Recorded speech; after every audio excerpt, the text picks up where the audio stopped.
नमस्कार दोस्तों, मैं अभिषेक आप सबका अपने YouTube चैनल पर स्वागत करता हूं। आज हम एनिमल किंगडम के बारे में पढ़ेंगे, जो काफ़ी महत्वपूर्ण चैप्टर है और प्रत्येक एग्जामिनेशन में इससे क्वेश्चन बनते हैं। तो आइए मित्रों, हम लोग देखते हैं। पहले इसमें है प्रोटोजोआ संघ। प्रोटोजोआ संघ के अंतर्गत प्रोटोजोआ शब्द का प्रयोग सर्वप्रथम गोल्डफश ने किया था। इसमें कोई ऊतक या अंग नहीं होता है और यह अत्यंत सूक्ष्म जीव होते हैं मित्रों।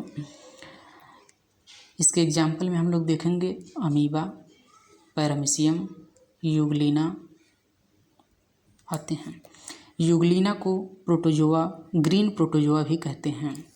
ध्यान रखिएगा, यूग्लिना को ग्रीन प्रोटोजोआ भी कहते हैं। एसिटेबुलेरिया भी इसके अंतर्गत आता है। यह सबसे बड़ा एक कोशिकीय जीव है, एसिटेबुलेरिया, ध्यान रखिएगा। इसके बाद हम लोग आते हैं संघ पेरिफेरा के अंतर्गत, यानी फाइलम पेरिफेरा। यह बहुकोशिकीय जीव होते हैं। इस संघ के सभी जंतु खारे पानी में पाए जाते हैं, यानी समुद्री चट्टान पर पाए जाते हैं।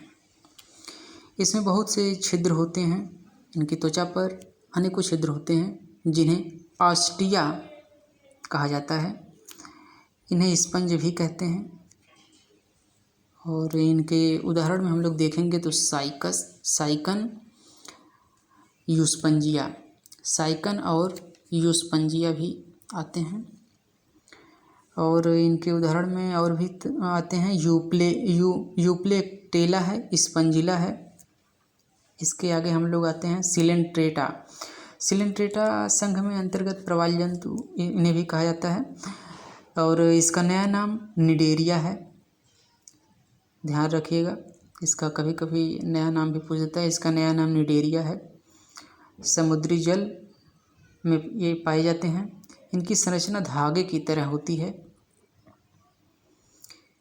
तो देखने में ये धागे की तरह होते हैं और इन जंतुओं में रक्त नहीं होता है। ध्यान रखिएगा, इनमें रक्त नहीं होता है, फिर भी श्वसन करते हैं ये। और इनमें श्वसन तंत्र, उत्सर्जन, परिसंचरण तंत्र कुछ भी नहीं पाया जाता है। आप कहेंगे ये फिर जीवित कैसे रहते हैं? तो मित्रों, इनके अंतर्गत ये कोई भी अंग नहीं पाए जाते हैं, फिर भी ये जीवित रहते हैं। इनकी खोज लीवेनहुक ने की थी। और ओरेलिया इसके अंतर्गत आता है। इसे जेली फिश भी कहते हैं, लेकिन ये फिश नहीं होती है, भले इसके नाम में फिश है।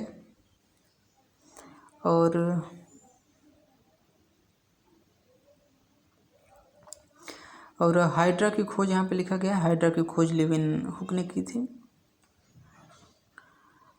और प्लेट हेलमिन्थीस इसके बाद आता है।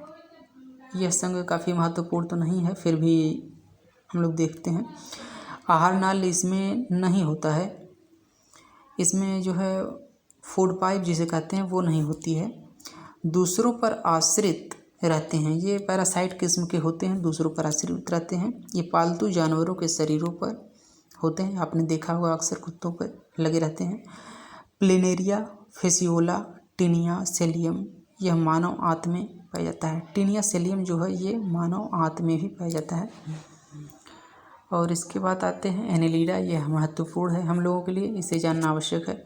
एनेलिडा ये जलीय स्थलीय दोनों प्रकार के होते हैं, दोनों जगह पाए जाते हैं, जल में भी और स्थल पर भी। स्वतंत्र व परतंत्र होते हैं। शरीर खंडों में विभक्त रहता है। एनेलिडा संघ के जो जंतु होते हैं उनके शरीर जीवों में विभक्त रहता है। इनमें है केचुआ, जोंक और केंचुआ जो प्रमुख रूप से पाए जाते हैं। और केंचुआ का वैज्ञानिक नाम हम लोग पढ़ेंगे तो फेरेटिमा पोस्थुमा है। इसके बाद महत्वपूर्ण आता है आर्थ्रोपोडा। यह काफ़ी एग्जामिनेशन में पूछा जाता है। आर्थ्रोपोडा प्राणी जगत का सबसे बड़ा संघ है। प्राणी जगत का यह सबसे बड़ा संघ है और पृथ्वी पर लगभग 2/3 यानी 2/3 आर्थ्रोपोडा ही पाए जाते हैं। पृथ्वी पर जल, थल, स्थल तीनों स्थानों पर मिलते हैं। इन सभी तत्वों का तीन भागों में शरीर बटा रहता है, सिर, वक्ष और उदर।